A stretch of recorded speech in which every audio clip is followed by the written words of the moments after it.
Hi everyone, it's Crystal aka Queen BRZ back with another video for you guys. I just wanted to apologize for the delay. I've been really busy with life and of course enjoying my car, but I'm ready to install my RaceComp engineering front sway bar.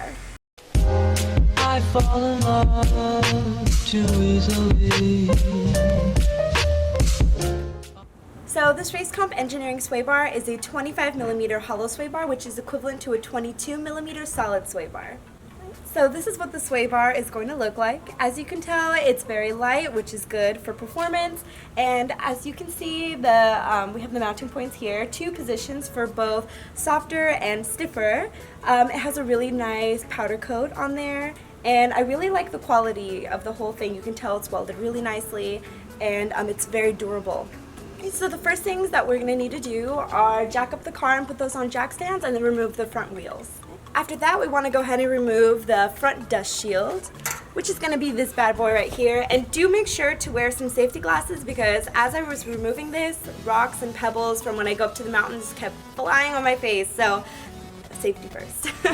And this shouldn't take too much time. It was super easy to remove. It has about 7 or 8 10mm bolts. Okay, so now that that's removed, it's time to get started on the removal of the sway bar. So now that we're under the car, we want to go ahead and start off by removing the 17mm end link bolt.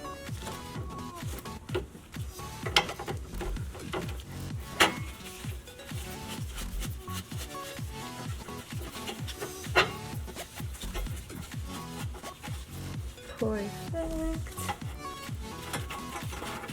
Like so. Alright, so it's times like this that I really know I have to start hitting the gym, because this is so heavy and I know I'm really going to be limp wristing this. But now it's time to remove the 14mm bolts from this thingy-majiggy. Sorry, I forgot what it was called. The sway bar mounting bracket. Hey! Fabulous. That wasn't so bad. Alright, my next video is going to be workouts for us ladies, so that we can take these bolts off naturally. Ew. Okay, so now that these are removed on this side, we're going to do exactly the same thing on the other side, removing these 3 bolts and then the end link bolts. Okay, once that's done, we can go ahead and drop the sway bar mount, and the sway bar that is attached to it is just going to drop right out with it. Alright guys, so I lied. I'm so sorry. There's a bolt right under here that I totally didn't see, but this is why we do those videos, so I can make the mistakes for you.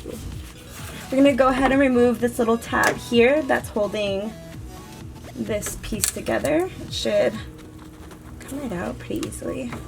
Okay, so now I'm going to remove this 14mm bolt that was hidden by the side panel that I didn't see.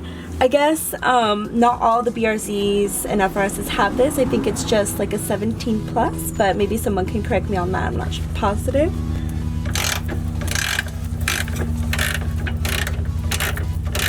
You want to make sure you have somebody maybe helping you too, just because as I'm doing this, it's going to fall.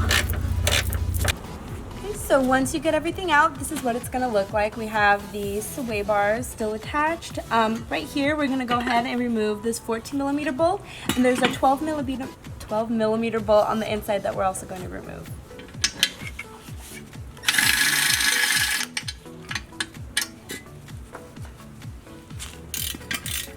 So it's kind of a funky angle, so I found it was best if I flipped it over to get this bolt underneath.